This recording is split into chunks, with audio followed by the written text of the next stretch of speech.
नमस्कार। आकाशवाणी जयपुर अजमेर से प्रस्तुत है प्रादेशिक समाचार।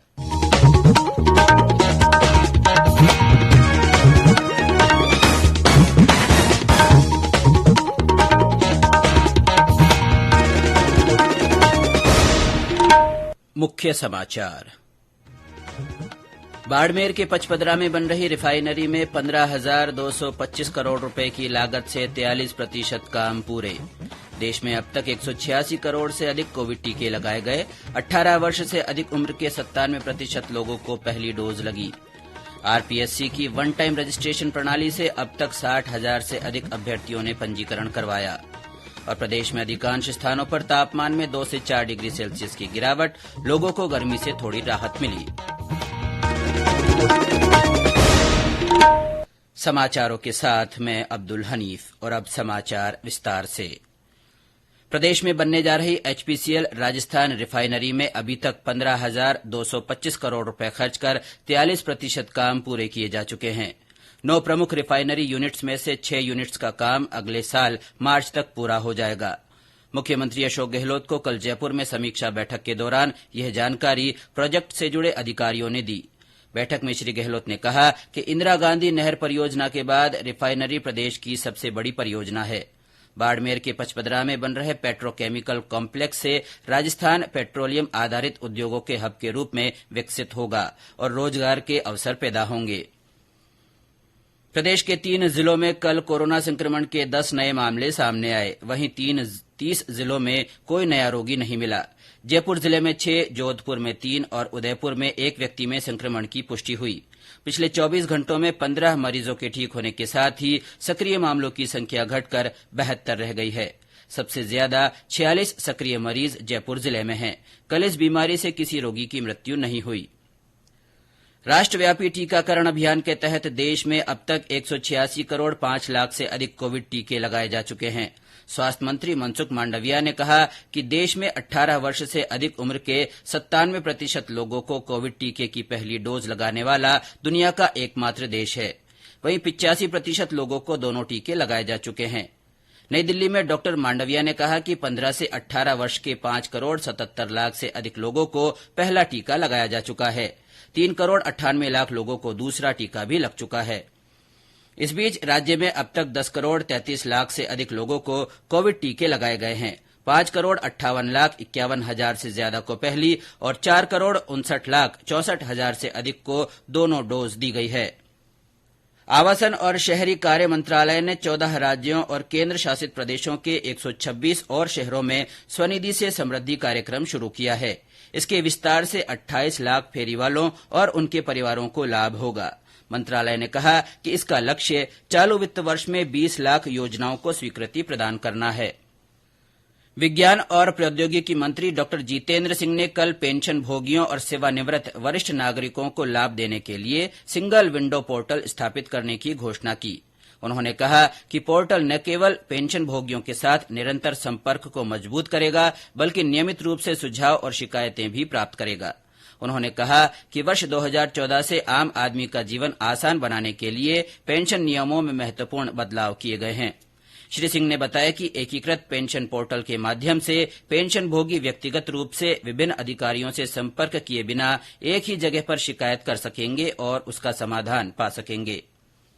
विश्वविद्यालय अनुदान आयोग यूजीसी छात्रों को एक साथ 2 पूर्णकालिक डिग्री कार्यक्रम की अनुमति देने जा रहा है। आयोग के अध्यक्ष प्रोफेसर एम जगदीश कुमार ने कहा कि छात्र एक ही विश्वविद्यालय या विभिन्न विश्वविद्यालयों में एक साथ ऑनलाइन या ऑफलाइन मोड पर 2 शैक्षणिक कार्यक्रम कर सकते हैं। उन्होंने कहा कि इससे छात्र आसानी से विभिन्न विषयों में नया ज्ञान प्राप्त कर सकते हैं। श्री कुमार ने कहा कि इस संबंध में दिशा निर्देश जल्दी ही लागू होंगे। ये समाचार आकाशवाणी जयपुर अजमेर से प्रसारित किए जा रहे हैं।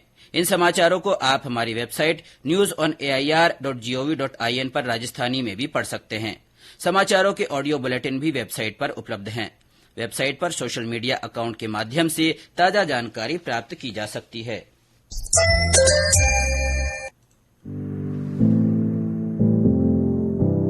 कंपटीशन की अगर आप कर रहे हैं तैयारी, तो उनके लिए ऑल इंडिया रेडियो पर हम लाए हैं अभ्यास, एक ऐसा कार्यक्रम जिसमें आप पूछेंगे सवाल व्हाट्सएप नंबर 9289094044 पर। या फिर ईमेल करेंगे abhyas.airnews@gmail.com पर और हमारे विशेषज्ञ देंगे इसका जवाब। अगले अंक का विषय है ज्योग्राफी यानी कि भूगोल और हमारे एक्सपर्ट हैं प्रोफेसर अमृता बजाज।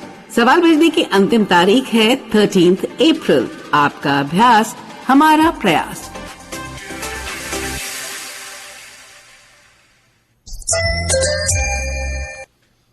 समाचारों में आपका एक बार फिर से स्वागत है।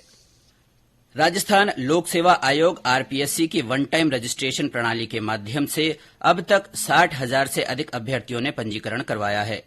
आयोग सचिव एचएल अटल ने बताया कि अभ्यर्थी द्वारा इंदराज किए गए स्वयं के नाम, पिता का नाम, जन्म दिनांक और लैंगिक जानकारी के आधार पर ही कंप्यूटर द्वारा one time registration profile generate की जाती है। ऐसे में इन जानकारियों को सावधानी के साथ भरा जाना चाहिए। श्री अटल ने कहा कि एक बार रजिस्ट्रेशन प्रोफाइल जनरेट होने के बाद इसमें किसी भी प्रकार का परिवर्तन किया जाना संभव नहीं होगा। उन्होंने कहा कि अभ्यर्थियों को यह सलाह दी जाती है कि वन टाइम रजिस्ट्रेशन को सत्यापित करने से पहले इंदराज की गई सभी सूचनाएं जांच लें, इसके बाद ही डाटा का सत्यापन करें। राजस्थान माध्यमिक शिक्षा बोर्ड ने 23 और 24 जुलाई को प्रस्तावित राजस्थान अध्यापक पात्रता परीक्षा रीट 2022 का पाठ्यक्रम अपनी वेबसाइट पर जारी कर दिया है। लेवल 1 और लेवल 2 के बहुविकल्पीय प्रश्न पत्र 150 अंकों के होंगे। बोर्ड ने पाठ्यक्रम को 4 भागों में बांटा है। गौरतलब है कि रीट परीक्षा के लिए आवेदन 18 अप्रैल से 18 मई तक भरे जाएंगे। करौली में जारी कर्फ्यू में आज प्रशासन ने 4 घंटे की ढील दी है। शहर में सुबह 6 बजे से 10 बजे तक बाजार खुले रहेंगे। हमारे संवाददाता ने बताया कि भारतीय जनता पार्टी की ओर से आज करौली हिंडौन मार्ग स्थित जुगिनपुरा से न्याय यात्रा निकाली जाएगी। इस यात्रा में पार्टी के प्रदेश अध्यक्ष डॉ सतीश पूनिया और भारतीय जनता युवा मोर्चा के राष्ट्रीय अध्यक्ष तेजस्वी सूर्या शामिल होंगे। इन नेताओं का यात्रा के बाद करौली में दंगा पीड़ितों से मुलाकात का भी कार्यक्रम है। लोकसभा अध्यक्ष ओम बिरला आज करौली जिले के मुंडिया गांव में कर्नल करोड़ी सिंह बैसला के परिजनों से मिलकर शोक संवेदना व्यक्त करेंगे। इस दौरान उनके साथ स्थानीय सांसद भी मौजूद रहेंगे।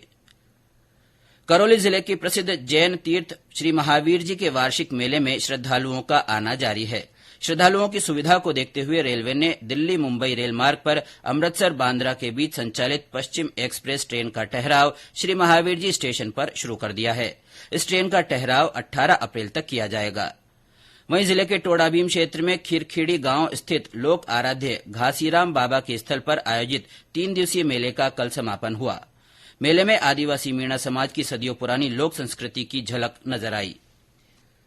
बीकानेर जिले में आज से विशेष अभियान पुकार के तहत प्रत्येक ग्राम पंचायत और शहरी क्षेत्र में वार्ड स्तर पर जाजम बैठकें शुरू होगी।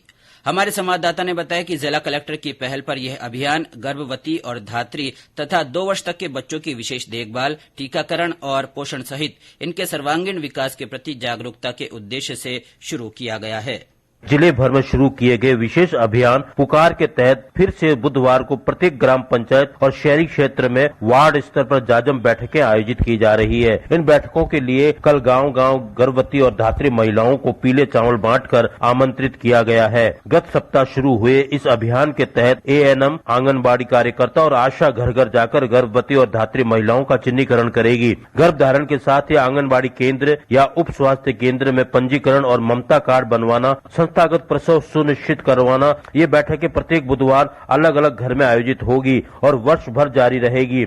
मोहम्मद रफीक पठान, आकाशवाणी समाचार, बीकानेर।